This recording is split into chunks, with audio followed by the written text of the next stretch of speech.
हे बघा माझा मुलगा किती एन्जॉय करतोय. एक तास तो बॉल सोबत खेळत होता.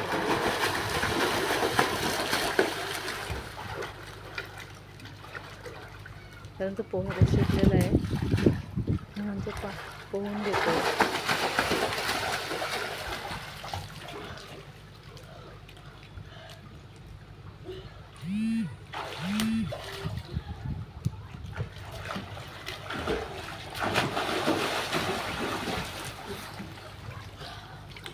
ज्या फार्म हाऊसवरती आलो आहे ना आम्ही,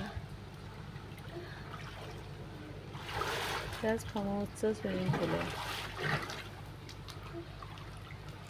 खूप छानपैकी आहे. प्रत्येकाला वेगवेगळे स्विमिंग पूल आहेत.